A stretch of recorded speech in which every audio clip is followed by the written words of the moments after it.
আসসালামু আলাইকুম আ রহমতুল্লাহি ওবরকাতুহু। গাইবান্ধা জেলার সুন্দরগঞ্জ উপজেলা ১৩ নং শ্রীপুর ইউনিয়নের ৮ এবং ৯ নং ওয়ার্ডের উত্তর শ্রীপুর এবং দক্ষিণ শ্রীপুর মৌজায় বিগত প্রায় মাসখানেক পূর্ব থেকেই নদী ভাঙ্গন দেখা দিয়েছে এবং ব্যাপক হারে হাজার হাজার বিঘা সম্পত্তি নদীর গর্ভে প্রতিদিন বিলীন হয়ে যাচ্ছে।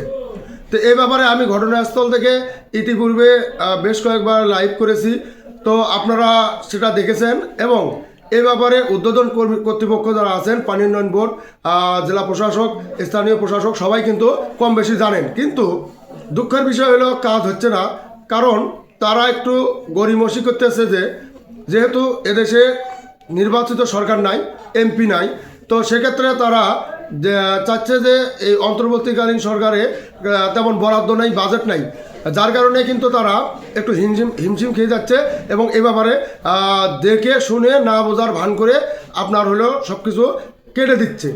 তো এখন এই যে সাধারণ মানুষের, অসহায় মানুষের হাজার হাজার বিঘা সম্পত্তি প্রতিদিন নদীগর্ভে বিলীন হয়ে যাচ্ছে, এ ব্যাপারে অন্তর্বর্তীকালীন সরকার কিংবা স্থানীয় প্রশাসন যারা দায়িত্বে আছেন, কর্তৃপক্ষ যারা আছেন, তাদের কোনো মাথা ব্যথা নেই।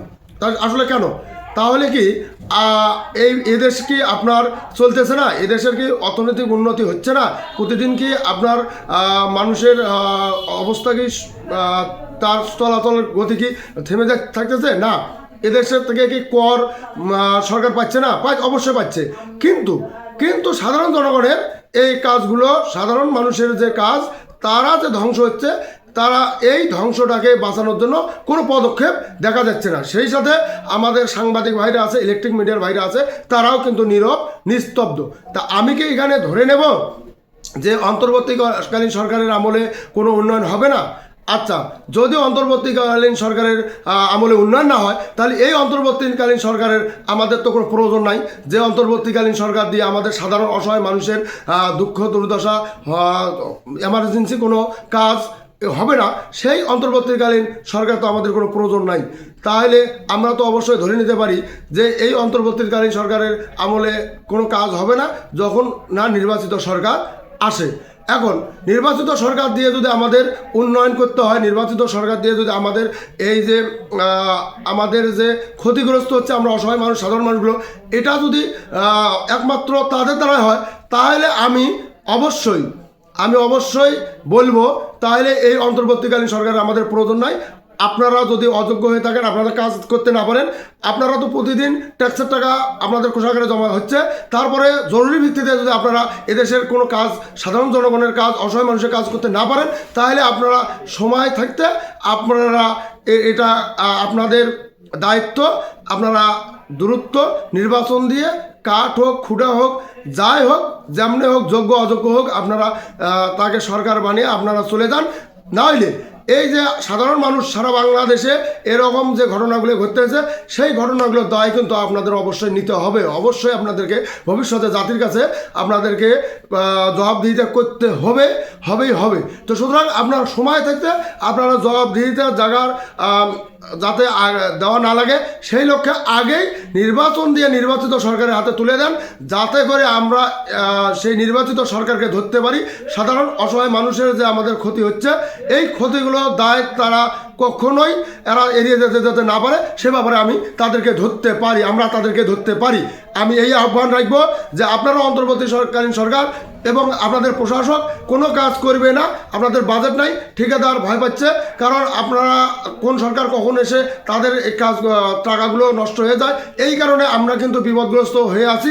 সুতরাং আমি চাবো যে আপনারা অন্তর্বর্তীকালীন সরকারকে যে অবশ্যই যদি না পারেন তাহলে অন্তপক্ষে নির্বাচন দিয়ে সরে যান। আরেকটা কথা না বললেই নয়, আমাদের উত্তরবঙ্গে অনেক বড় বড় জায়গায় আমাদের অনেক অফিসার, অনেক লোক কিন্তু জায়গা দখল করে আছেন, কিন্তু তারা কিন্তু একটা কথা বললে, তারা যদি পদক্ষেপ নেয়, তারা যদি গুরুত্ব দেয়, আমাদের উত্তরবঙ্গে কিন্তু অনেক উন্নয়ন হওয়া সম্ভব ছিল।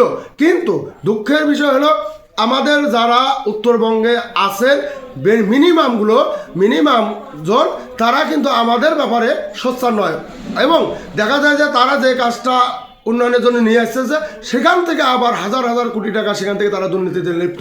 তো আমার কথা যদি অবিশ্বাস হয়, তাহলে অবশ্যই তদন্ত করেন, তদন্ত সাপেক্ষে বেরিয়ে আসবে যে হলো তাদের বেতন কত, তাদের আয় কত, তাদের খরচ কত, সেই সাথে তাদের আলিশান বাড়ি কি পরিমাণ আছে আপনারা তদন্ত করেন, অবশ্যই বেরিয়ে আসবে তাদের এই আয়ের উৎসগুলো কত।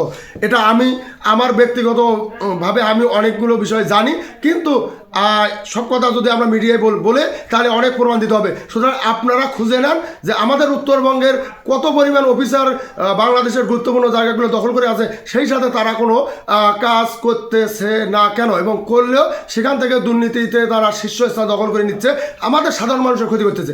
তাদের উচিত ছিল, তাদের একটা জিনিস ভাবার কথা ছিল যে আমরা হয়তো বা একদিন থাকবো না, আমাদের কাজটা, আমাদের কর্মটা, আমাদের কথাগুলো মানুষ একদিন স্মরণ করবে, এই আশা তাদের করার কথা ছিল, কিন্তু তারা সেই জায়গা থেকে তারা ব্যর্থ আমি মনে করি।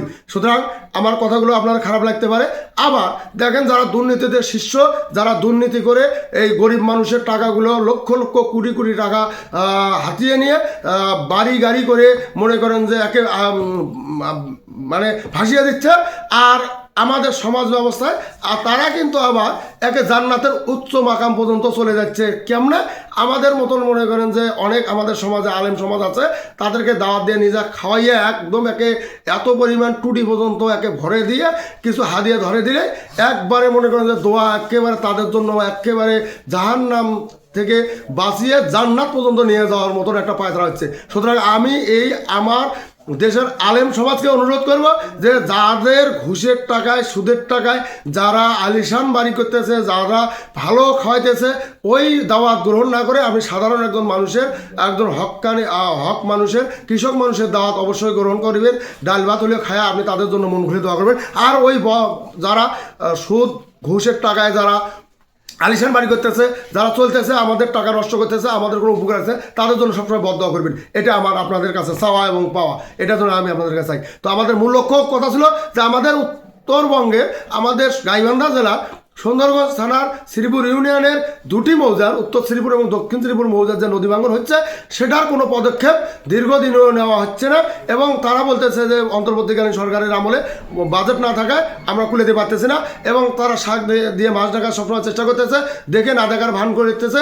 তারা চেতন, কিন্তু তারা ঘুমাইতেছে, কিন্তু তাদেরকে চেতন করা যাচ্ছে না, তারা আধা ঘুম অবস্থায় আছে। সুতরাং আমি এই বিষয়টাই বলবো, যদি অন্তর্বর্তীকালীন সরকারের উপদেষ্টাগণ যদি অব্যর্থ হয়ে থাকে, আপনারা যদি না কাজ করতে পারেন, জনগণের কাছে না আসতে পারেন, আপনাদের দিয়ে যদি সাধারণ মানুষের সারা বাংলাদেশের কোনো উন্নয়ন না হয়, আপনারা যদি সে জায়গায় ব্যর্থ হন, জরুরি ভিত্তিতে কাজ করতে না পারেন, তাহলে অবশ্যই আপনারা এখান থেকে সরে দাঁড়ান এবং একজন নির্বাচিত সরকার দিয়ে আপনারা আমাদের এই জাতিকে রক্ষা করেন। নইলে সাধারণ মানুষের কাছে আপনারা জবাবদিহি করতে হবে, এ ব্যাপারে কোনো সন্দেহ নাই। সুতরাং আমি কথা বলাই না, আমি এটুকুই শেষ করতে চাই যে উপদেষ্টা যারা আছেন, তারা অন্তর্বর্তীকালীন সরকারের উপদেষ্টাগণ, যদি আপনারা ব্যর্থতা থাকতে চান, এড়িয়ে যেতে চান, তাহলে অবশ্যই এই জনগণের, সাধারণ জনগণের যে ক্ষতিগুলো হচ্ছে নদী ভাঙন রোধে আপনারা এগিয়ে আসেন, পদক্ষেপ নেন, এবং প্রশাসক আপনি বরাদ্দ দেন, এবং আপনি প্রশাসককে কাজে লাগান, আপনারা কর্তৃপক্ষকে কাজে লাগান। নইলে আপনাদের আমি আহ্বান জানাবো, আপনাদের সম্মান থাকতে আপনারা সম্মান নিয়ে